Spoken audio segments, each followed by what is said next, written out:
On y va, on commence? On y va. Tov. Bonsoir à tout le monde.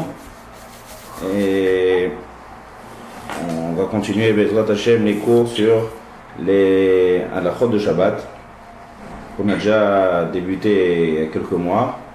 Donc maintenant on a fait une pause avec les fêtes, avec toutes sortes d'empêchements. Maintenant Bezrat Hashem on va essayer de commencer les cours de manière régulière. Et on a déjà étudié plusieurs melachot de Shabbat. Et une melacha, c'est-à-dire un fait, une action qui est interdite de faire le jour du Shabbat. Et le dernier cours qu'on a enregistré, c'était le cours sur la melacha de Dash. Dash, ça veut dire, si on traduit littéralement le cours, c'est Melechet Dash, c'est-à-dire battre le blé. Donc dans tous ces shiurim, on est en train d'étudier les définitions de toutes les melachot du jour du Shabbat. De toutes les melachot qu'on n'a pas le droit de faire le jour du Shabbat. Le but, c'est d'être un shomer Shabbat. C'est-à-dire qu'un shomer Shabbat, on a quelque chose à garder le Shabbat. Le jour du Shabbat, le Zohar dit, c'est un jour de Neshama. Donc c'est un jour où il faut se déconnecter de toute action qui est liée avec toutes sortes de travail. Donc l'ensemble des melachot de Shabbat, c'est en fait tous les travails possibles qu'on peut faire dans ce monde. Et le jour du Shabbat, il faut s'arrêter, reconnaître que ce monde a un créateur. Donc nous-mêmes, on ne crée pas. On essaye de dévoiler par le fait de ne pas faire toutes sortes d'actions qu'il y a un créateur dans ce monde et on se relie, béni ou ven béni Israël, ot il olam. Ça c'est le Shabbat. Donc il y a beaucoup d'actions qui rentrent dans les 39 melachot, travaux interdits le jour du Shabbat. Donc le but c'est d'étudier, d'accord, c'est d'étudier toutes ces melachot là, et chaque melacha qu'on va étudier, qu'on va définir, il va y avoir toutes sortes d'actions qui vont rentrer sous la définition de toutes les melachot de Shabbat. Donc on a déjà vu plusieurs melachot. On a vu les melachas comme je résume, on a vu ça dans les introductions. Toutes les actions interdites les jours du Shabbat, on les apprend de la fabrication du Mishkan. La construction du Mishkan. D'accord ? La construction du Mishkan, c'est tout un ensemble de travaux et qui ensemble, tous ces travaux ensemble vont définir tous les travaux qu'on n'a pas le droit de faire le jour du Shabbat. Maintenant, la Mishnah nous a fait un moyen mémotechnique pour se rappeler de tous les travaux qu'on ne fait pas le jour du Shabbat. Alors, le moyen mémotechnique, c'est dans la fabrication du pain. C'est-à-dire, pour fabriquer du pain, il faut un épi de blé.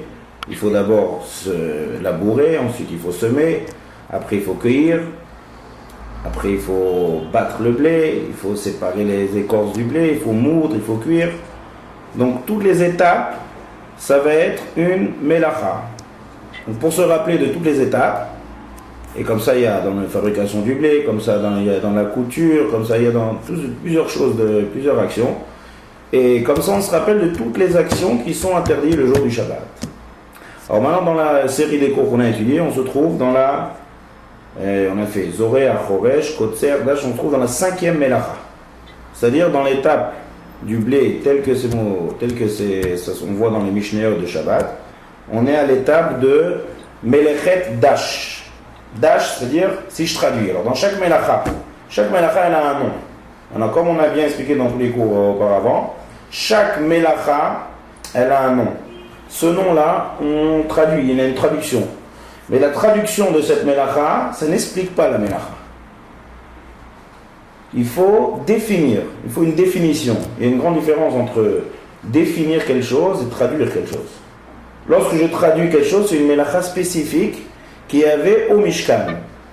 Maintenant ça c'est un acte. Cet acte, il a une définition. Lorsque je vais bien définir la chose, il va y avoir plein d'actes qui vont rentrer sous cette définition. Ça c'est la base pour comprendre toutes les melachot.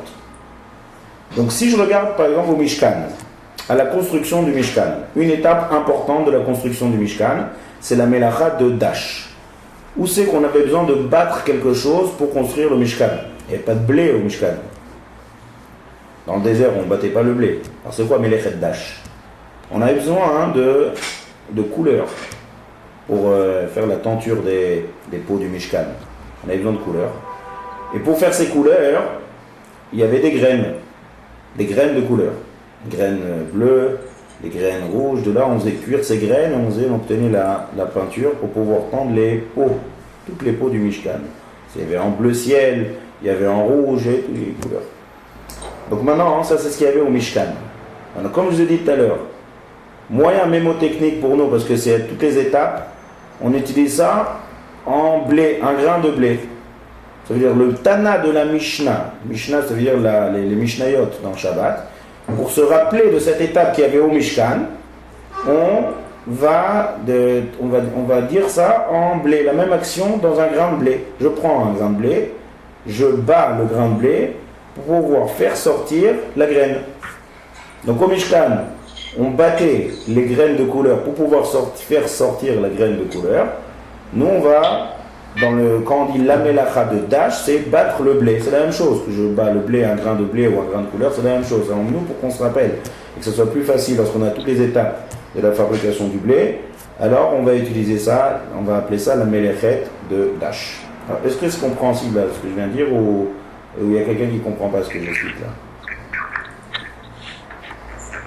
Hein? C'est clair ou on t'entend mal? Ça va, c'est tout à fait clair. D'accord. Parce que c'est des choses qu'on a déjà développées en long et en large dans tous les cours d'avant. Donc je ne sais pas si tout le monde était là ou tout le monde a compris, mais... Non, il y a pas mal de nouveaux. Ah, il y a des nouveaux. Oui, c'est bien. Bon, alors je vais essayer au maximum d'expliquer les notions pour pas que ce soit incompréhensible. Si quelqu'un ne comprend pas ce que je dis, n'hésitez pas à m'arrêter. On est là pour apprendre. Voilà, donc le principe du cours, c'est vraiment interactif, poser des questions. Voilà, si quelqu'un ne comprend On va avoir des exemples après concrets. Ah, mais bien sûr. Parce que disons que dans l'abstrait, pour les 39 travaux interdits, à peu près on les connaît, mais c'est dans le concret quoi, qu'on fait plein d'erreurs. C'est la première fois que vous écoutez le cours? Ah voilà, non, alors là je suis au début du cours, là on est à l'introduction là. Dans le courant du cours, bien sûr que le but du cours c'est d'arriver au concret. Donc je n'ai pas encore défini l'action. Dès qu'on va définir, là on va arriver dans plein d'exemples concrets. C'est ça le but. Le but c'est d'étudier pour savoir comment pratiquer le Shabbat, comment être shomer Shabbat. Donc ça c'est l'introduction. Donc c'est juste pour nous dire qu'on est en train d'étudier la 5e Melacha qui s'appelle Dash. Alors maintenant on va définir. On va définir la Melacha. Tout ça on a déjà vu dans le cours d'avant, mais comme on a fait une longue interruption, je suis obligé de reprendre ça comme il faut. Donc définition de Dash. Alors écoutez bien la définition, c'est le plus important du cours. C'est la base de tout le cours. Définition de la Melacha de Dash, c'est lorsque j'ai deux sortes différentes d'une chose qui a poussé du sol. D'accord? Qui est origine du sol, qui est composée de deux sortes différentes, incorporées l'un dans l'autre. Ça, je n'ai pas encore expliqué l'action. Ça, c'est sur quoi je fais mon action. Je fais mon action sur quelque chose qui comporte deux éléments de sortes différentes, de nature végétale. Ça, c'est la chose. Qu'est-ce que je fais? Je vais extraire la chose qui est à l'intérieur, qui est incorporée. Quand je dis incorporée, c'est qu'il y a une chose qui est dans l'autre. Je vais extraire la chose intérieure de son enveloppe extérieure. Avec force, en pressant, en cassant, en faisant une action de force. Je répète. L'action, c'est faire une action de force, c'est-à-dire presser, casser. Faire sortir une chose qui est incorporée dans l'autre. Lorsque les deux choses sont de nature différente, d'origine végétale. Donc, exemple, dans l'exemple de base de notre Melacha, c'est Dash. On a parlé du grain de blé. Venez, on applique la définition dans notre battre le grain de blé. C'est comme par exemple, aujourd'hui on utilise, il y a une machine qui s'appelle moissonneuse-batteuse. Donc moissonneuse, c'est la Melacha d'avant. C'est-à-dire, moissonner, c'est Melacha de Kotzer. C'est une Melacha qu'on a déjà étudié avant, c'est cueillir. Ça, c'est une étape. Chaque étape, c'est une Melacha. Et maintenant, on est dans l'étape d'après. Moissonneuse, batteuse, battre. Ça bat le blé. C'est-à-dire, tous les épis sont là. Et je veux commencer à... Alors, à l'époque, on faisait ça avec des bâtons et avec des bêtes. On faisait passer dessus, on frappait comme ça avec des bâtons. Maintenant, il y a une machine. Mais le même principe. C'est exactement le même principe. C'est une force en frappant sur le pis de blé. Le grain va se séparer de son écorce. Donc, on a deux choses de nature différente. de manière végétale. Le blé, ça pousse de la terre. C'est deux choses différentes. L'écorce, d'un côté, et l'épi, et le grain. D'accord? L'épi est composé de l'écorce et du grain. Donc maintenant, le grain, je ne le vois pas. Il est incorporé dans son écorce. Maintenant, en faisant cette action, je vais séparer le grain de blé. Pas séparer, en fait, je vais faire sortir, je vais faire sortir le grain de blé de son écorce. Ça, c'est la définition de la mélechet de Dash. D'accord? Ça, on a défini. Une fois qu'on a défini, comme je l'ai dit tout à l'heure, alors maintenant, on a plein d'exemples qui rentrent dans cette mélacha. Il n'y a pas seulement le grain de blé. Le grain de blé, c'est juste la traduction battre le blé. Maintenant, on a plein d'exemples. Par exemple, presser un raisin. Je presse un raisin, je veux faire un jus de raisin frais comme ça, je prends du raisin, je le presse dans mon verre. Qu'est-ce qui se passe ici? Apparemment, c'est pas du tout battre le blé, ça. Mais ça rentre exactement dans la définition. Pourquoi? C'est végétal, oui, c'est d'origine végétale. Il y a le jus qui est incorporé dans le fruit. Je ne vois pas le jus. Le jus, on ne voit pas. Si on ne presse pas le fruit, on ne voit pas le jus. Donc on est bien d'accord que le jus, c'est pas de l'aliment. Il y a un aliment et il y a du jus. C'est deux choses de manière différente. Deux choses différentes. Lorsque je vais presser maintenant, je vais créer du jus. Je crée une chose, une nature qui est complètement différente. Et j'obtiens du jus de raisin pendant Shabbat. Ça, c'est une mélacha, un interdit de la Torah. Là-bas, même avec la main, même si je fais ça avec la main, dans le blé, ça sera avec une moissonneuse batteuse, comme on l'a dit tout à l'heure, mais là, c'est d'habitude de presser même avec les mains. Donc, ça sera un interdit de la Torah. Encore un autre exemple. Chaque exemple que je vous donne, ça va être chaque exemple, on va le développer dans des cours entiers. Il va y avoir même plusieurs cours sur un exemple. Là, je vous dis juste les titres de tous les cours qui vont venir dans cette mélacha de Dash. Parce qu'il y a beaucoup, beaucoup de détails.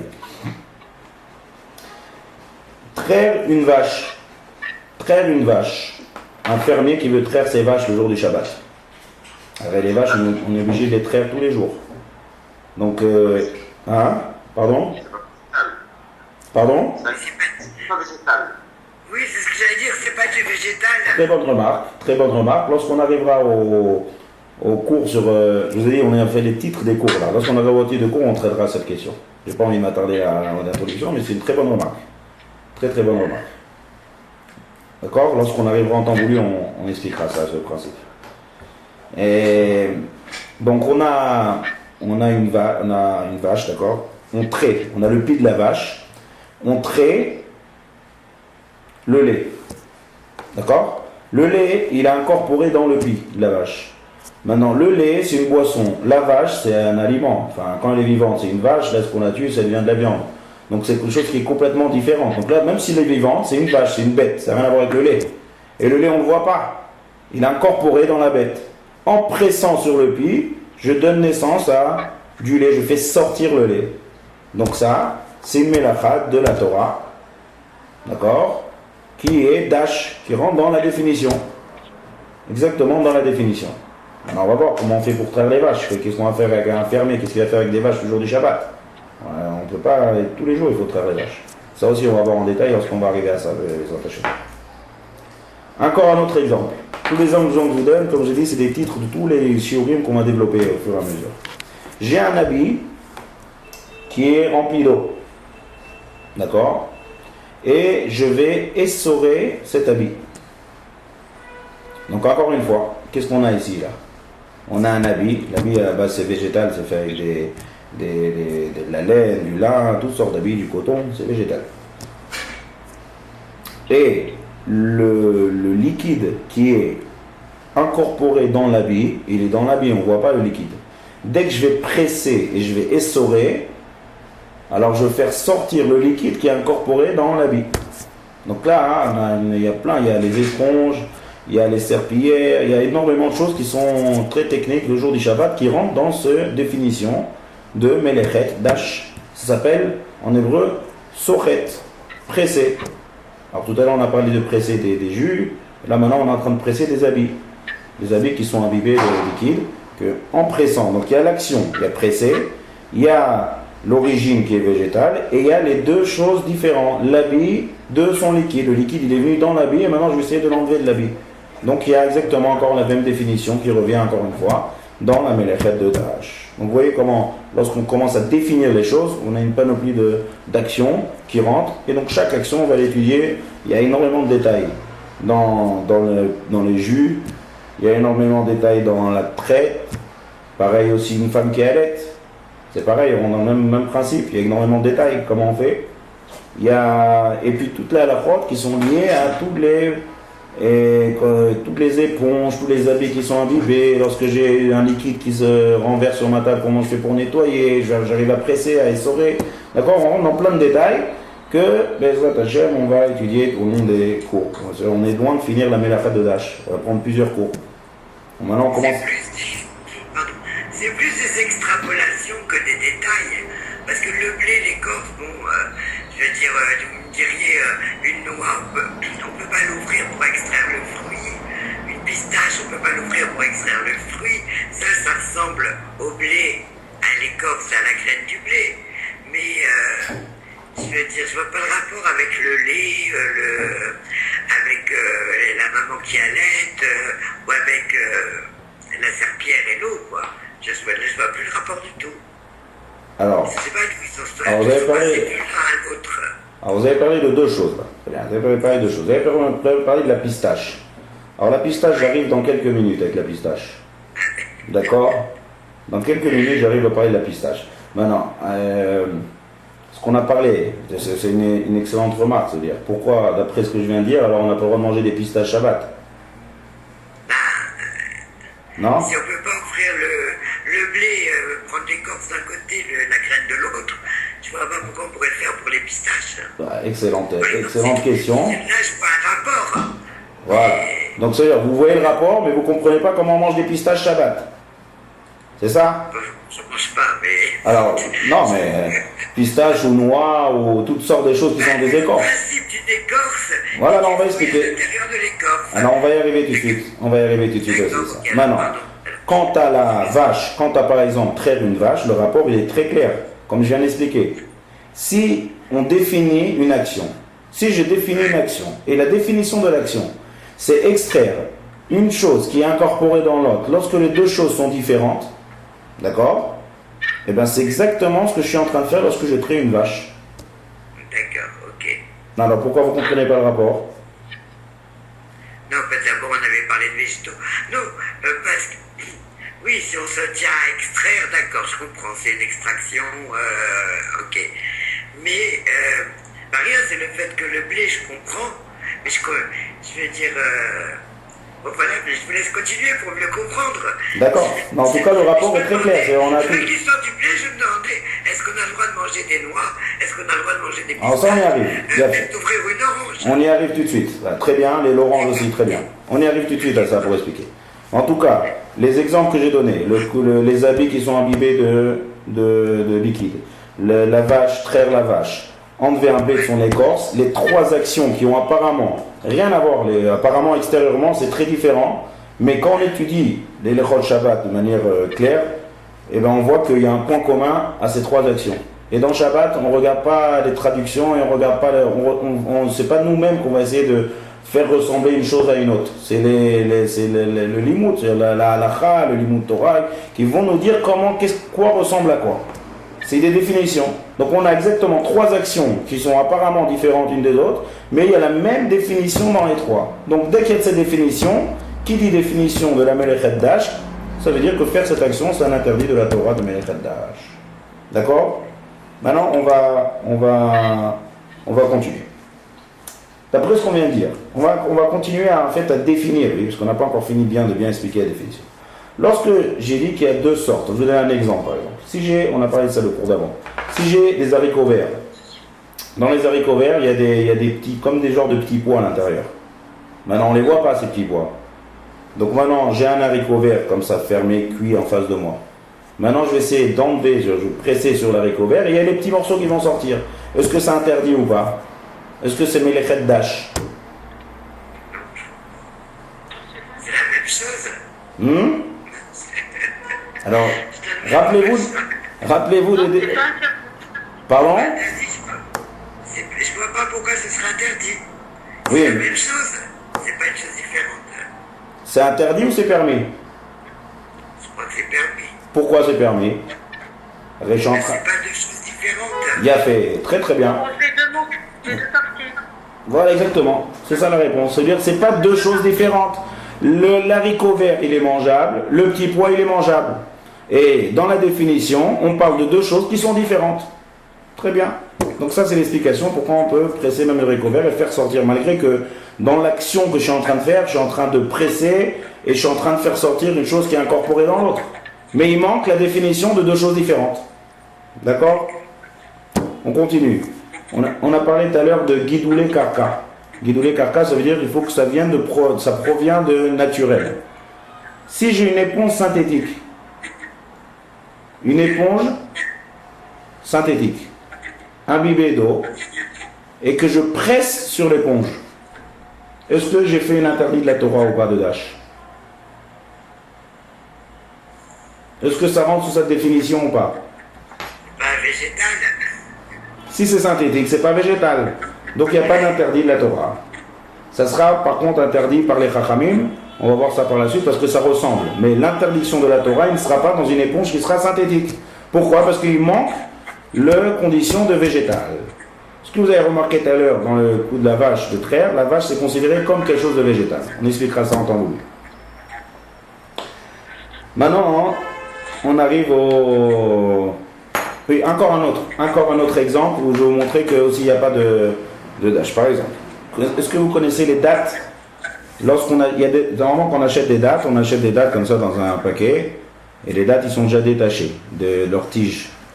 Mais il y a lorsqu'on achète ça en gros, ou des fois on voit des dates qui sont sur leur tige naturelle. Est-ce qu'on a le droit d'enlever cette tige? Est-ce que j'ai le droit de séparer la date de la tige? Shabbat. J'ai le droit de prendre la date parce que je prends le pont et je laisse la tige, c'est mauvais. Et on a le droit d'extraire le pont du mauvais. Non, pas Shabbat. Pas Shabbat, on ne peut pas trier. Alors là, vous Non, parlez... je trie pas, j'extrais le bon du mauvais. Alors là, vous êtes en train de dire une autre mélacha qu'on n'a pas du tout traitée. C'est la mélacha qui vient après. C'est la mélacha de Borer. Alors, je ne vais pas vous poser une question si je n'ai pas encore expliqué c'est quoi Borer. Donc là, ça c'est une mélacha connue, le bon du mauvais, je n'ai pas du tout parlé de ça. Moi, je suis en train de parler par rapport à Dash. Est-ce que c'est une péoula de Dash? Parce que C'est pas incorporé dans Les deux ne se mangent pas. Les deux ne se mangent pas. Ah si, la date elle se mange, et la tige elle se mange pas. Elle n'est pas incorporée dans Eh bien, très bien, voilà, très bien, on a des bons élèves aujourd'hui. La date n'est pas incorporée. La date n'est pas incorporée dans la tige. Donc dans cet exemple-là, on a naturel, oui c'est naturel. On a les deux choses différentes, oui on a les deux choses différentes, la tige et la date. Mais la date n'est pas incorporée dans la tige. Donc là, comme vous avez tous cité il y a quelques secondes, on rentre dans la mélacha qui viendra après, c'est-à-dire borer. Ça veut dire on a du bon et du mauvais. Là, on n'a pas encore défini ce que c'est, on verra ça en temps voulu, que ce que c'est cette mélacha. Parce que, regardez dans le blé, si on a déjà cité ça, on explique mieux un peu. Dans le blé, il y a deux étapes, pour bien comprendre les deux mélachot qu'on va avoir à faire là, dans les mois qui arrivent. Melechet dash et melechet borer, la suite. Borer c'est trier et dash c'est battre. Battre c'est pas trier. Battre c'est donner naissance au grain. C'est-à-dire, une fois qu'on bat, on va prendre à l'époque où on battait comme ça avec des bâtons. Lorsque j'ai plein d'épis de blé, comme je commence à battre. Alors, une fois qu'on a battu le blé, on a devant nous un tas d'écorce et de grains mélangés. Est-ce que je peux faire de la farine comme ça? Est-ce que je peux mettre dans mon moulin mes grains avec l'écorce? Ben non. À part si je veux faire du pain complet, mais si je veux faire d'un pain qui est bien une bonne farine, on veut que les graines. Donc on va pas moudre les graines avec leurs écorces. Donc on est obligé de trier les graines des écorces. Mais ça c'est une étape qui vient après battre. Il y a battre et il y a trier. D'accord? Là pour l'instant on est en train d'étudier le fait de battre le blé, c'est-à-dire sortir une chose incorporée dans l'autre lorsque les deux choses sont différentes et que c'est végétal. Ok? Donc extraire la date, ça ne rentre pas dans la mélacha de Dash. Ça rentre dans la mélacha de Borer, on expliquera ça en temps voulu. Maintenant, on continue. Là, maintenant, on arrive pistache et aux noix, et d'après ce qu'on vient d'expliquer. Alors là, il faut bien écouter parce que c'est un peu fin, subtil, mais si on écoute bien, c'est simple. Si je prends par exemple, je vous donne toutes sortes d'exemples. Des noix, des pistaches, de l'ail. L'ail, lorsqu'on achète de l'ail en général, on ne vend pas l'ail épluché. On vend l'ail avec sa gousse d'ail. Donc quelqu'un il veut faire une salade Shabbat, il veut rajouter un peu d'ail comme ça, coupé. Donc il est obligé de sortir l'ail de la gousse d'ail. Ou bien il veut manger une noix, il est obligé de casser la noix pour sortir la noix à l'intérieur. Pistache pareil. Alors là, hein, apparemment on a toute la définition là. On a les deux choses différentes, oui. On a l'écorce et le fruit. C'est naturel, oui. On casse, oui. Donc qu'est-ce qu'on fait avec les pistaches et les noix et les ails le jour du Shabbat? Quelle différence en fait? Si on pose la question, on va exposer comme ça. Un grain de blé, on a vu qu'on ne peut pas casser le grain de blé et sortir le grain de blé le jour du Shabbat. On a parlé du raisin. On ne peut pas prendre un raisin, le presser le jour du Shabbat. Donc quelle différence entre, par exemple, le grain de blé et le raisin d'un côté et la noix et la pistache et l'ail de l'autre côté? La noix, on ne peut pas la manger si on ne le fait pas. C'est-à-dire quoi? Le grain de blé... Si on l'ouvre pas, on ne peut pas la manger. Peut-être ça fait... Même le grain de blé, si j'ouvre pas, je ne peux pas accéder au grain de blé. Alors quelle différence? Ça c'est intéressant. Quelle différence? Pardon? La pistache et la noix sont des fruits à part en leur totalité. Oui. Et donc on peut les manger. Et ça le... rentre bien dans le... Et le blé? Dans le tabac, c'est le blé, non? C'est-à-dire quoi, non? Le blé, pour ensuite le travailler pour le manger. Le fruit, non. Bien fait. Vous avez écouté le cours d'avant, le cours qu'on a fait dernièrement, il y a longtemps, il y a peut-être un mois, 2 mois. Ouais, il y a longtemps, oui, comme vous dites. Vous l'avez déjà écouté, c'est ça, moi je suis en train de répéter un cours. Ça veut dire que on a expliqué ça. Vous avez entendu ça, vous savez, en 2 mots vous avez dit la réponse. Mais je vais essayer d'élargir. Je vais essayer d'élargir ce que vous venez de dire. Essayez de mieux expliquer. C'est comestible tout de suite, sans travailler, c'est ça. Oui. Oui, mais le travail, il faut mieux expliquer, c'est quoi le travail. Même le grain de blé, il va on va dire quelqu'un qui aime manger, on va parler du raisin, oui. Le jus de raisin, il est comestible tout de suite. Non mais là on a transformé du solide en liquide déjà, ça fait encore autre chose. Oui, j'ai fait sortir ce qui était incorporé dans le raisin. Donc là aussi j'ai fait sortir ce qui était incorporé dans la noix. Alors, celle qui a parlé, je ne sais pas si c'est celle qui a parlé avant, là, expliqué en très bref, je crois qu'elle a dit l'idée. Je vais essayer de développer mieux cette idée. C'est rose. Rose, d'accord. Donc vous venez en 2 mots, je crois qu'elle a dit la réponse qu'il faut dire, mais je vais essayer de développer ça. On va essayer de poser une question encore mieux, pour mieux que vous compreniez. Est-ce que par exemple, on va prendre par exemple quelqu'un qui veut faire une omelette Shabbat. Alors c'est sûr qu'il est en train de faire un interdit, c'est cuire. L'omelette, l'œuf il était cru, je l'ai fait cuire. Donc c'est sûr que si je veux consommer l'omelette tout de suite après, ça ne va pas me permettre de cuire. Pourquoi? Parce que cuire, c'est une mélacha, c'est une étape. D'accord? C'est quoi, c'est une étape? Je suis passé de cru à cuit. Donc ça ne veut pas que je suis en train de manger là. Là, je suis en train de faire une étape pour pouvoir manger. Donc c'est une étape qui est très importante, c'est la cuisson. C'est une des 39 mélachot très connues, et donc c'est mélachat bichou qu'on ne peut pas cuire le jour du Shabbat. Pareil dans le blé. Le blé, ou le raisin comme on a parlé tout à l'heure, c'est une étape de travail. C'est de quoi c'est une étape de travail? Ça veut dire que de la même manière, comme par exemple, on va comparer ça avec une autre mélacha. Lorsque je cuis quelque chose, tant que je ne cuis pas, la chose est crue et c'est immangeable. Donc c'est très important de cuire, parce qu'on passe de cru à cuit. Pareil le blé. Le blé ou le raisin, tant que je ne fais pas cette action-là de presser, j'ai pas de jus. Ou tant que je ne bats pas le blé, j'ai pas de blé. Ça ne s'appelle pas un grain de blé. Ça s'appelle un épi de blé. Il y a un épi et il y a un grain. Si je ne fais pas cette action, il n'y a pas d'épi. Contrairement à la pistache, aux noix et aux ails. On a un exemple. Par exemple, on donne un exemple comme ça bizarre. Quelqu'un il rentre dans un marchand de fruits et légumes et il voit des pistaches. Il dit voilà, je voudrais 1 kilo de pistaches. Mais après, il commence à se plaindre au vendeur. Il lui dit, mais pourquoi vous me vendez des pistaches avec des écorces? J'ai demandé 1 kilo de pistaches. Pourquoi me donner aussi des écorces avec les pistaches? On va le prendre pour quelqu'un d'anormal. La pistache, elle se vend avec son écorce. Donc, puisqu'on vend ça avec son écorce, il manque rien à la pistache. Vous comprenez? C'est-à-dire, il manque rien, il n'y a pas d'étape. Ah, pardon? J'entends mal. Il n'y a pas d'étape. Vous comprenez? Il n'y a pas d'étape. C'est-à-dire, enlever l'écorce de la pistache, j'ai pas créé la pistache. La pistache, elle est avec son écorce. Donc, cette étape d'enlever l'écorce, ce n'est pas une étape industrielle qui va faire une mélacha, une étape importante. C'est quelque chose de technique pour manger. La pistache, elle est finie déjà.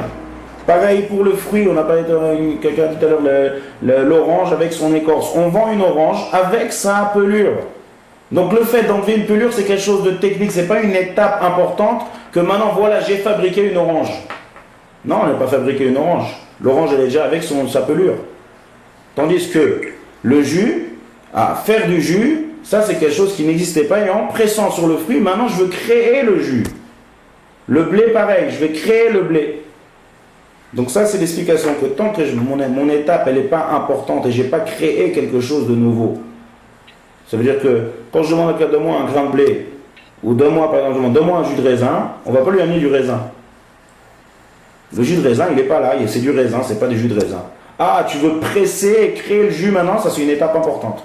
Mais lorsque je dis à quelqu'un, donne-moi une pistache, il m'amène avec mon écorce. Le fait d'enlever l'écorce, c'est quelque chose de technique qui ne va pas faire un acte important, donc ça ne rentre pas dans l'action de Dash. C'est clair? Ça ne transforme pas en fait. Voilà. J'ai pas transformé et j'ai pas créé quelque chose.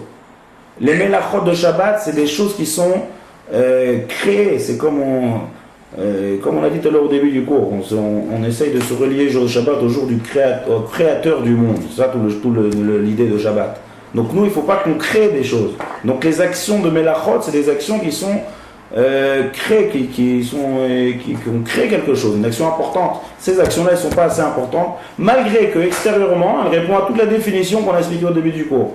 Mais non, ça c'est une définition de base qu'il faut que ce soit quelque chose de fâcheux. On va dire un exemple, les maasé. Un exemple de maasé, par exemple. Vous connaissez par exemple les châtaignes. Bientôt, c'est la saison des châtaignes. Ouais. Les châtaignes, il y a deux choses. Il y a le fruit, il y a l'écorce marron. Et si vous avez déjà peut-être parti à la cueillette des châtaignes, il y a une écorce qui est piquante autour. Vous avez déjà vu ouais, il y a quelque chose comme ça avec des épines autour. Si Shabbat, quelqu'un il m'amène une épine comme ça, une châtaigne comme ça avec son écorce d'épine, ben j'aurais pas le droit de l'enlever. Écorce verte. C'est verte dans les amandes, c'est verte. Dans les... Ça aussi, c'est vert avec des épines. Voilà, c'est vert avec des épines. Si quelqu'un il m'amène une châtaigne comme ça le jour de Shabbat, eh ben j'ai pas le droit de l'enlever de la châtaigne. Comme ça j'ai plusieurs châtaignes, j'ai pas le droit de casser toutes ces écorces extérieures parce que ça c'est une étape importante qui va donner naissance à la châtaigne, comme le grain de blé. Par contre, si j'ai... Pardon? Et l'amande verte comme ça, j'ai le droit de la manger? Pareil, l'amande verte, c'est pareil. Lorsqu'elle est verte, les amandes qui sont les amandes qui sont en vente, on ne vend pas l'amande en général. Oui, c'est juste une petite période dans l'année où on vend comme ça en vert. Mais en général, une amande, elle ne se vend pas avec son écorce verte. Donc pareil, enlever une amande de son écorce verte, si j'ai plusieurs amandes comme ça le jour du Shabbat et je vais les enlever tous de leur écorce verte pour manger, c'est un interdit de la Torah qui est Melchet Dash. Parce que l'étape de l'écorce verte, c'est une étape encore, on va dire, comme industrielle, comme le grain de blé. Là, je suis en train de fabriquer, on va dire, mon amande. Je fais apparaître l'amande. Tandis qu'une amande qui est vendue avec son écorce normale, ou la noix avec son écorce normale, ou l'ail, ou les pistaches, donc le cas de la châtaigne par exemple, j'aurais le droit d'éplucher ma châtaigne et de manger, parce qu'on vend les châtaignes pas épluchées, on les vend avec leur épluchure. Ça c'est... Si on compare, entre par exemple la pistache, la noix d'un côté et l'amande et la châtaigne de l'autre avec leur boque verte, en fait on peut parler, c'est la pistache c'est la première enveloppe telle quelle, son écorce, d'accord? Est-ce que l'amande elle a déjà une première enveloppe en plus de l'enveloppe verte? D'accord. Le marron, la châtaigne, elle a déjà une enveloppe marron et après elle a l'enveloppe verte. moins puisque la cacahuète ou la pistache, ça n'a qu'une enveloppe. D'accord, alors est-ce que ça a un rapport, ça, le fait qu'il y ait... Moi, j'aurais pas expliqué comme ça. J'aurais pas expliqué première, deuxième enveloppe, comme j'aurais dit tout à l'heure. Comment on vend cette chose-là? Comment on la vend? Comment on la commercialise? Si on la vend... On peut pas se baser sur la vente, parce que les amandes fraîches, quand il y en a, on se jette dessus. Non, alors je parle quand je dis vente, lorsque je dis vente, je parle de vente courante dans la majorité de la vente. C'est comme ça qu'on vérifie. Eh ben oui, mais alors, on peut dire que les pistaches, elles sont aussi souvent vendues décortiquées. Non. Les amandes. Non. Maintenant, dans un retrait industriel. Non, la pistache, on les vend avec l'écorce. La pistache, généralement, on la vend avec son écorce. Et comme ça, les poskim de l'halakha, dans les sfarim de l'halakha, les poskim de notre génération, comme ça, il définit la chose. On regarde la majorité de choses, comment c'est vendu en général dans le monde. Est-ce qu'on vend ça épluché ou on vend ça avec son écorce? Personne ne va vendre une châtaigne avec des épis et personne ne va vendre du grain de blé avec ses épis et personne ne va vendre en général le robe de l'année dans les endroits du monde une amande avec son écorce verte. C'est vrai que des fois ça arrive, mais en général c'est pas comme ça. Donc on regarde généralement comment c'est commercialisé. Si c'est commercialisé avec son écorce, ça veut dire qu'enlever l'écorce c'est pas une étape industrielle. Si on ne sait pas commercialiser comme ça, c'est-à-dire que c'est une étape industrielle, c'est une étape importante. Ça c'est pour expliquer cette explication. En fait, c'était un peu compliqué ça, mais il faut l'expliquer ça parce qu'il faut comprendre comment on mange les pistaches, les noix et tout les choses qui répondent apparemment à la définition de Melchedash. Donc ça peut dépendre de l'époque. Ça peut dépendre de l'époque. Oui. Si jamais. Dans une époque très industrialisée comme la nôtre, ça vaut le coup de voir, mais je suis sûr que les pistaches sont plus souvent vendues en sachet, enfin déjà décortiquées. Regardez quand on va dans les magasins, chez Naouri, n'importe où, on les trouve plus souvent décortiquées que fraîches. Oui, mais du moment qu'on vend beaucoup de pistaches. Décortiquées, c'est pour faire les gâteaux. Quand on va acheter des pistaches, ça veut dire. Quand on va acheter des pistaches, c'est des pistaches encore grillées. Oui, lorsque quelqu'un il veut des pistaches, il veut faire un apéritif avec des pistaches, il vend avec des écorces. Du moment que c'est plus bizarre, on va expliquer comme ça, du moment que quelqu'un il veut manger des fruits, je lui donne une assiette avec une écorce de pistache, et c'est tout à fait normal, donc ça veut dire que c'est pas une étape industrielle. Et donc c'est pas assez important.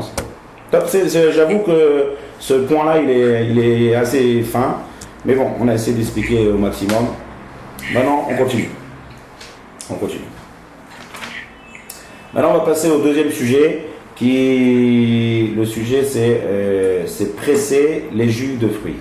D'accord? C'est melechet, comme on a parlé, sochet. D'accord? C'est presser les fruits. On a parlé tout à l'heure du raisin. Alors, pareil, lorsque je presse un fruit pour faire un jus, encore une fois, c'est naturel. C'est deux choses différentes. Il y a le jus, il y a le fruit. Et je presse. D'accord? Je fais l'action de presse et je le jus. Maintenant là, il faut expliquer. Vous avez fait attention qu'à chaque fois je parle du raisin. Pourquoi je parle du raisin? Je peux parler de tous les fruits. Les oranges, les prunes, les poires, les pommes. Alors, il faut savoir que d'après la Torah, pour que ça soit une melacha, un interdit de la Torah, il n'y a que deux choses, il n'y a que deux fruits.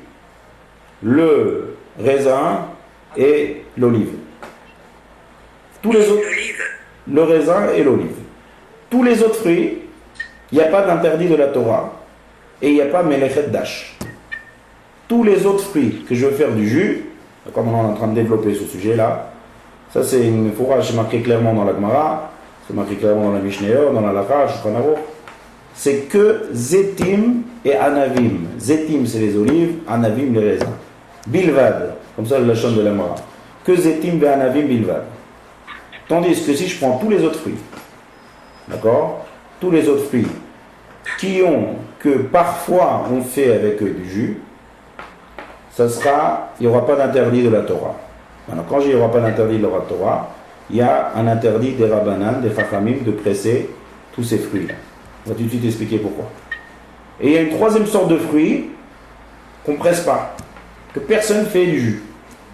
Alors là, si quelqu'un décide de presser, il aura le droit même mis des Rabbanan.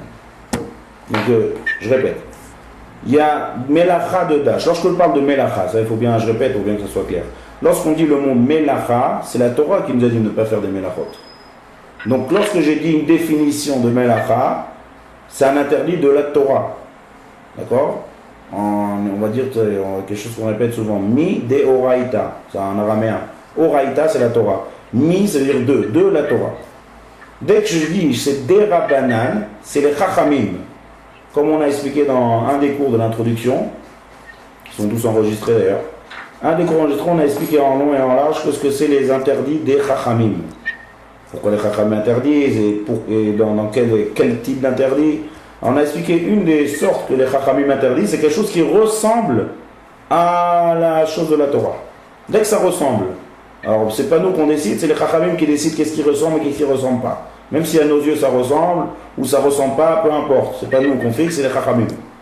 Donc les Chachamim, ils ont dit, tous les fruits, ça ressemble au raisin et à l'olive. Donc c'est interdit de faire du jus de tous les autres fruits. À condition qu'on fait du jus, qu'on trouve un endroit dans le monde où on fait du jus. Et si c'est quelque chose que personne ne fait du jus avec et décide de faire du jus, alors là c'est permis, ça ne ressemble pas. Maintenant, pourquoi c'est que l'olive et le raisin? Alors, revenons, on reprend la définition. Si encore tout, j'ai dit que le but de la base du shiur, c'est la définition. Définition qu'on a dit au début. Définition de l'on a dit au début, on a dit comme ça. Il faut que ça soit végétal, bon c'est végétal. Si on va prendre l'orange par exemple, d'accord? C'est végétal. C'est différent. On a le jus. Non, c'est végétal, on presse. Maintenant la question elle est comme ça. Est-ce que ça s'appelle deux choses différentes? Est-ce que le jus de l'orange, c'est différent de l'orange? Et d'un autre côté, dans le raisin, est-ce que le jus de raisin est différent du raisin? Parce que ça, c'est un des points de la définition, ça fait deux choses différentes.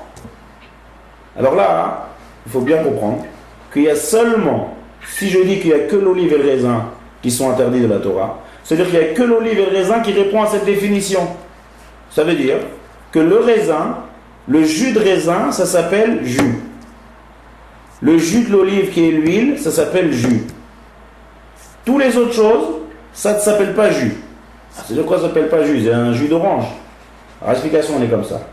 Tout le fruit qui est le raisin, il est destiné à faire le jus. Si je prends ça, on regarde le roc du monde, et la vraie destinée du raisin, c'est fait pour faire du vin. La preuve, c'est que sur le vin, qu'est-ce qu'on dit comme bracha? On ne dit pas Shakol Yen Bidvaro. On dit Boré Peri Agefen. On appelle ça fruit. Donc le jus, c'est du fruit. Le jus, c'est quelque chose qui est destiné. C'est la raison qu'on a planté le raisin. Maintenant, d'un autre côté, le raisin, c'est quand même un aliment. Lorsque j'ai le jus, j'ai créé quelque chose de nouveau. Je suis passé au jus. Mais c'est vraiment du jus parce qu'il est destiné à faire du jus.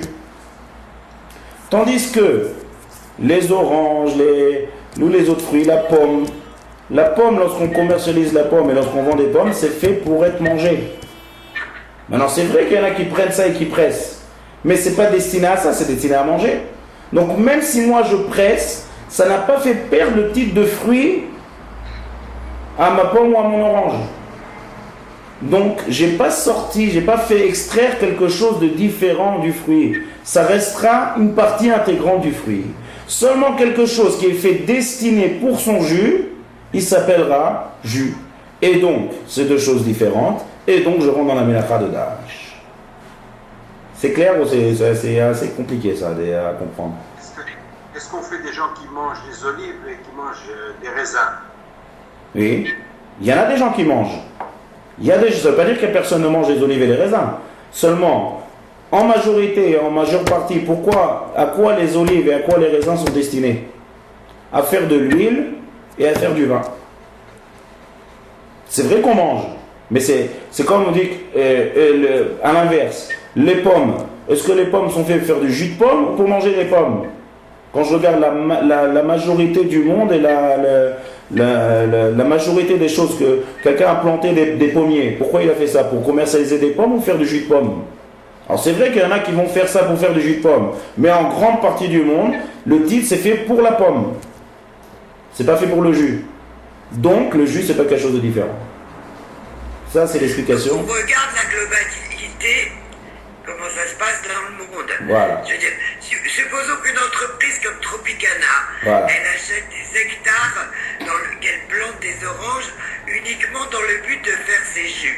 Eh ben, D'accord. oui. Ok. Je prends des oranges de leur champ. Ils m'en offrent. Je veux dire, c'est considéré comme quelque chose qui est fait exprès pour avoir fait du jus, qui a été planté dans le but d'en tirer du jus, ou alors c'est considéré comme une orange normale. Si je regarde par rapport, Et de l'orange. si je regarde par rapport à tous les oranges du monde, ça s'annule. C'est fait pour les oranges. Lorsque j'ai donné une fois un cours de ce sujet, j'ai déjà donné un cours là-dessus dans ces Mélachot, il y a quelqu'un qui a vérifié, je ne sais pas où ça, sur internet ou c'est quelque chose, il a parlé des oranges de Floride, où on sait qu'il y a beaucoup de jus d'orange qui ont été faits. Et même là-bas, il a vu, il a bien recherché dans les bases, il a vu là-bas que 65% des oranges sont commercialisés pour les oranges. Ça veut dire que tous les jus qu'on connaît, c'est 40 et quelques pourcents. Je parle dans les oranges de Floride. Donc ça, si déjà dans les oranges de Floride, il y a beaucoup de jus, 65% est commercialisé pour les fruits, donc c'est sûr que dans les autres oranges du monde, c'est fait pour les oranges. Ça, c'est l'explication. Tandis que dans les raisins, par exemple, le raisin que nous, on mange d'époque, c'est minime par rapport à tous les comment on appelle ça, l'arbre de la vigne. Par rapport aux vignes, lorsqu'on a des vignes qui est fait pour les raisins, on regarde la majorité, ou en France, dans tous les endroits, c'est fait pour faire du vin. Donc le vin va avoir un titre de mashké, et donc c'est différent du raisin, et donc ça revient à la définition de Melech Hadash, c'est pour ça que c'est comme on interdit la Torah. Voilà. Ça c'est un peu dur à expliquer et à comprendre, mais ça c'est l'explication pourquoi il n'y a que le raisin et l'olive qui est interdit de la Torah. Maintenant, tous les autres fruits, on a quand même du jus en face de nous. Ça ressemble beaucoup, j'ai quelqu'un, deux personnes en face de l'autre, un il prend un raisin, il presse, il a du jus de raisin, l'autre il prend une orange, il a un jus d'orange, ça ressemble énormément. Puisque ça ressemble énormément, les Chachamim ont interdit de faire ça le jour de Shabbat. Maintenant, aujourd'hui, dans notre... la Gemara elle dit qu'il y a des fruits qu'on n'a pas du tout l'habitude de faire un jus. Et donc c'est permis, puisqu'on n'a pas du tout l'habitude, donc ça ne ressemble pas. Donc les gens ne vont pas en arriver à presser les olives et les raisins. Et aujourd'hui, on fait énormément de jus de toutes les sortes possibles. Alors, quel est le critère ici ? À partir de quand je vais dire que c'est l'habitude de faire un jus ou c'est pas l'habitude de faire un jus? Alors là c'est un peu différent. Du moment que dans une région du monde, on fait du jus, et puis il y a des importations, exportations, ça se fait connaître, ça rentre dans l'interdit des Chachamim. Ça veut dire que ce jus existe et les gens connaissent ce jus, c'est quelque chose qui est connu, ça reste dans l'interdit. Aujourd'hui, donc c'est très difficile aujourd'hui de définir des fruits qu'on n'a pas du tout l'habitude de faire un jus. Il y en a qui, j'ai vu dans les livres de Achronim aujourd'hui, de Rabbanim de Halakha, il va dire par exemple le coin. Si quelqu'un essaie de prendre un coin et presser le coin et faire du jus de coin, ça on n'a jamais vu ça, du jus de coin. Ben il y a que lui il aura le droit de faire ça le jour du Shabbat. Comme ça le Rav Ovadia il met ça dans son Rav Ovadia Yosef il dit ça dans son livre.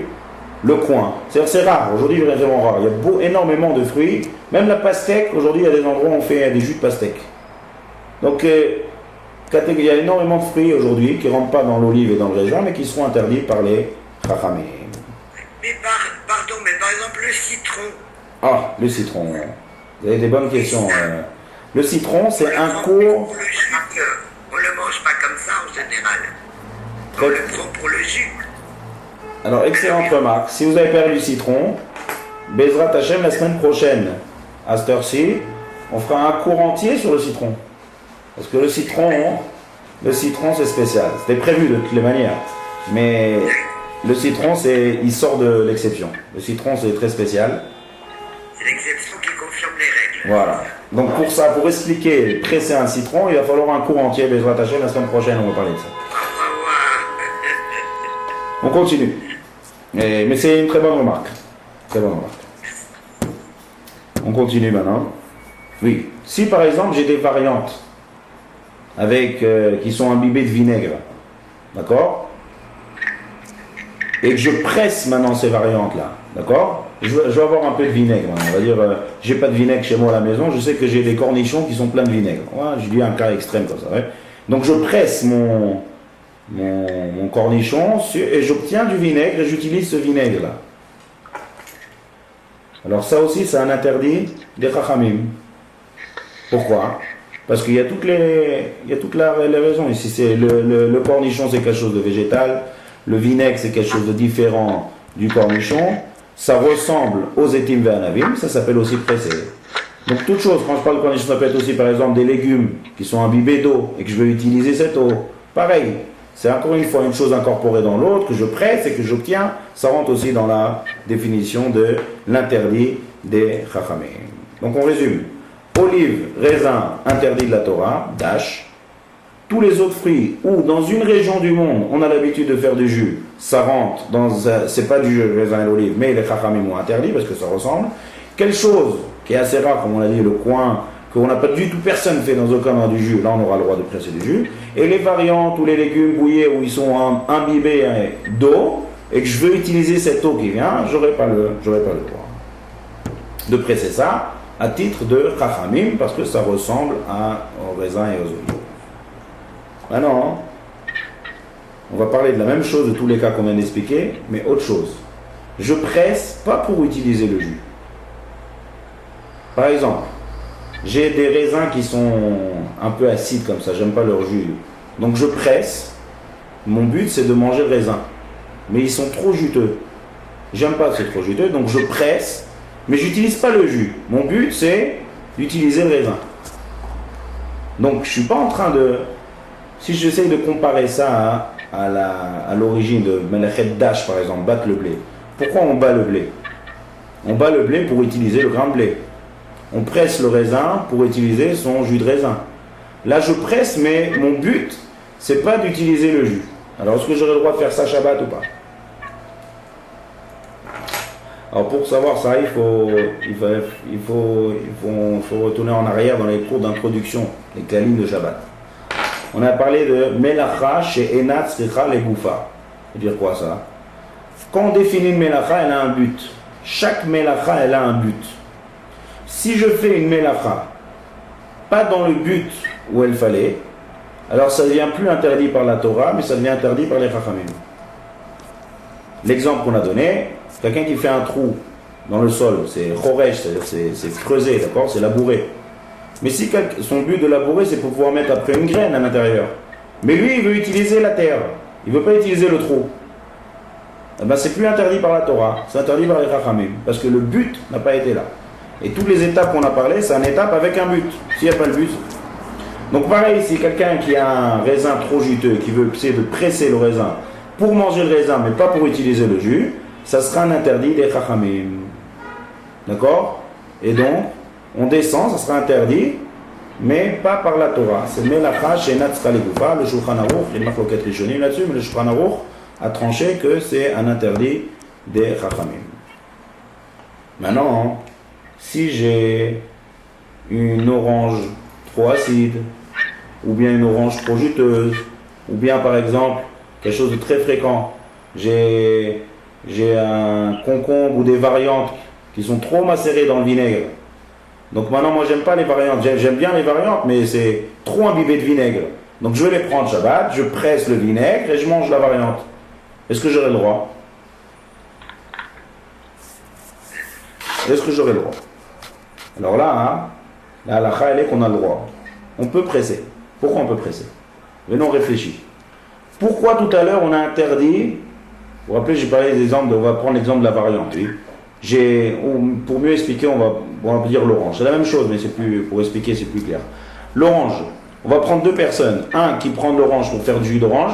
L'autre, il prend l'orange parce qu'il n'aime pas le jus. Il veut manger la pulpe sans le jus. Donc il presse aussi, mais il ne veut pas utiliser le jus. Pourquoi Chachamim ont interdit de faire du jus d'orange? Parce que ça ressemble à quoi? À presser le raisin pour avoir du jus de raisin. Donc c'est seulement lorsque j'ai un but d'avoir du raisin qu'on a interdit par la Torah. Les Chachamim vont dire, ah, ça ressemble à la Torah. Parce que le cas qui est interdit par la Torah, c'est que lorsque j'utilise le jus. Donc, si j'interdis parce que ça ressemble, il faut que ça ressemble. Il faut que j'utilise le jus. Mais si je presse pas pour utiliser le jus, ça ne ressemble pas au interdit de la Torah. Dans le raisin, ça sera interdit parce qu'on descend de niveau par les Chachamim, parce qu'à la base, c'est interdit par la Torah. Mais dans les autres fruits, où à la base, ils ne sont pas interdits par la Torah, ça ne ressemble pas à presser du raisin pour avoir du jus de raisin. Donc là, c'est permis. Ça sort de la xéra de Chachamim que ça ressemble, parce que ça ne se ressemble pas. Pareil, dans les variantes qui sont chargées de vinaigre. Si mon but c'est d'utiliser le vinaigre, alors ça va ressembler au raisin pour utiliser le jus de raisin qui est interdit par la Torah. Mais si je prends mes variantes ou mes choses qui sont imbibées de jus, le but c'est de les faire évacuer et pas de les utiliser, ça va ressembler au raisin que j'ai pressé pour ne pas utiliser le jus. C'est pas interdit par la Torah. Donc si c'est pas interdit par la Torah, ça ne ressemble pas à la melacha. Et donc, les chachamim n'ont pas interdit. Les chachamim ont interdit que quelque chose qui ressemble à une autre. C'est clair ce que je viens d'expliquer?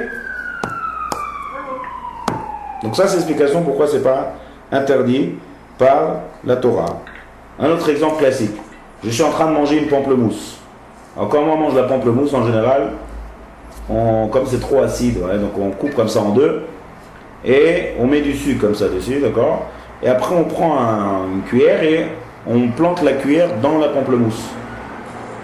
Alors lorsque je prends la cuillère et je la plante en pamplemousse pour manger, eh ben forcément je veux presser la pamplemousse.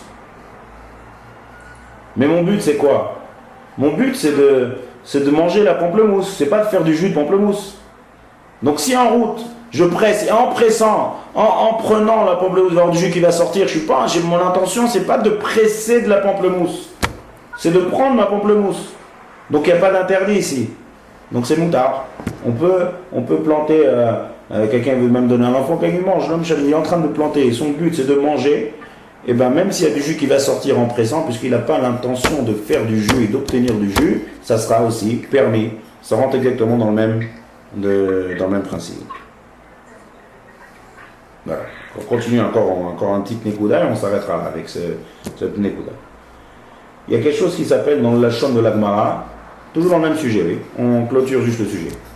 Il y a quelque chose dans l'Agmara qui s'appelle Mashkin Shezavu. C'est-à-dire quoi ça en français?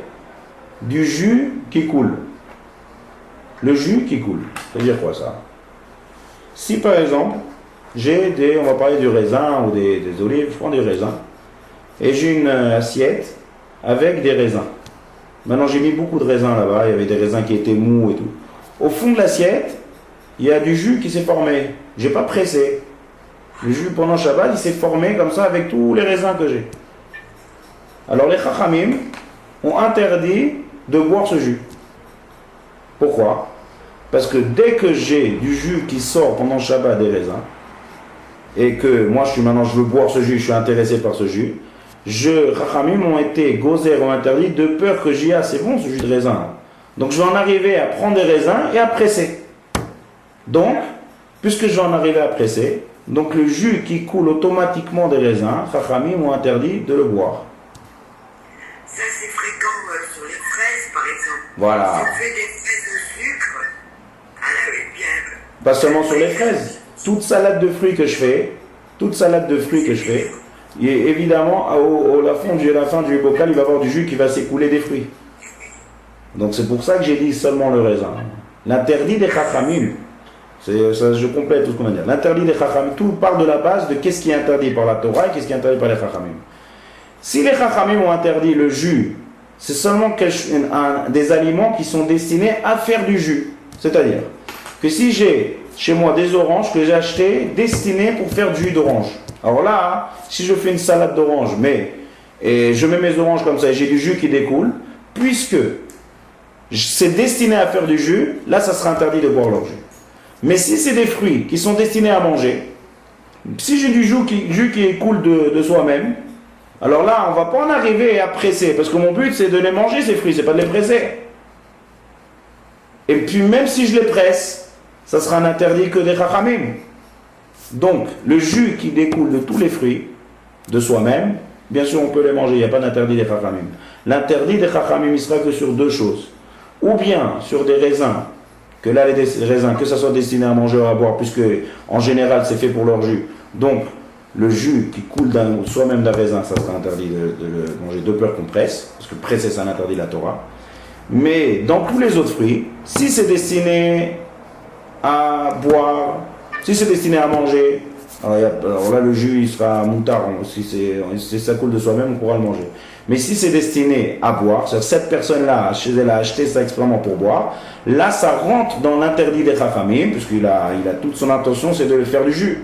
Donc même le jus, le chidouche qui est ici, c'est que même le jus qui coule de soi-même, dans des fruits que j'ai destinés moi spécialement à faire du jus, ça rentre dans l'interdit des Chachamim, mais je n'aurai pas le droit de boire ce jour-là, le jour du Shabbat. Donc toutes les salades de fruits, toutes les choses qu'on fait, que automatiquement ça sort, puisque c'est destiné à manger, il n'y a aucun problème de boire le jus qui est extrait.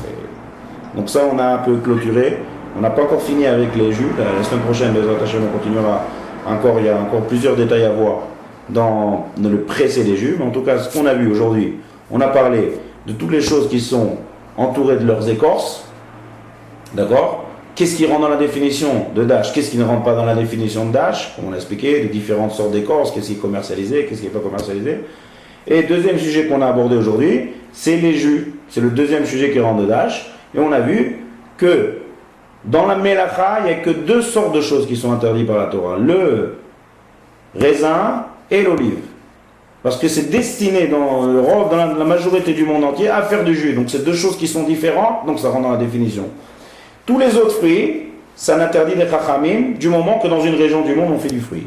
Et de là on a découlé plusieurs sortes de sujets. Premier sujet, lorsque je presse pour avoir le jus. Deuxième sujet, lorsque je presse pour adoucir le fruit, pas pour utiliser le jus, pour le goût du fruit. D'accord? Que là on a vu que si c'est olive, raisin, c'est interdit. Mais si c'est tous les autres fruits, c'est permis. C'est que interdit que lorsqu'on veut faire du jus. Et troisième sujet qu'on a vu, c'est le jus qui découle de soi-même, que l'appareil, ou bien que le raisin et l'olive, c'est interdit de peur qu'on presse à l'intérieur de la Torah, ou bien des fruits qui sont seulement destinés à faire du jus. Mais tous les autres fruits qui sont destinés à manger, le fruit qui découle de même, le jus qui découle de soi-même, il est permis. Ça, c'est les trois sujets qu'on a commencé à aborder aujourd'hui dans Presser les fruits. Bezrat Hashem, à cette heure-là, demain, la semaine prochaine, dimanche, à 8h, on continuera ce sujet-là de presser les fruits dans la Nefesh. Voilà. Alors, Shavuot Tov à tout le monde. Merci beaucoup. Pour rattraper les cours. Ils sont enregistrés. Tous qui sont enregistrés, vous me contactez, je vous envoie le lien, il n'y a pas de problème. Ah d'accord, ok, je rattrape le retard. Le problème, il y a les 11 cours qui sont enregistrés, qui sont soit sur YouTube, soit directement sur le site. Sur YouTube. Et sur le site aussi, je vous envoie le lien dès qu'on termine le cours là-bas. D'accord, merci, c'est gentil. Bah écoute, merci Mordechai, donc à bientôt. Ok. C'est bien intéressant en tout cas. Je vous conseille également le cours que Mordechai fait sur la paracha de la semaine, que j'ai mis en cours en particulier ce matin, puisque je l'avais eu que vendredi matin. Voilà, donc voilà, merci Mordechai, Ok. Shavuot Tov. Allez, salut Shavuot Tov. Bonne semaine à tout le monde. Merci beaucoup. Au revoir.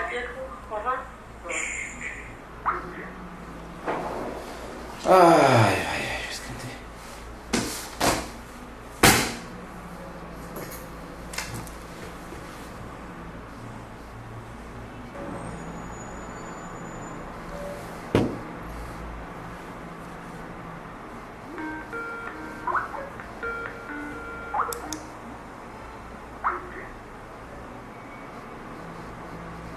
Ma correcto.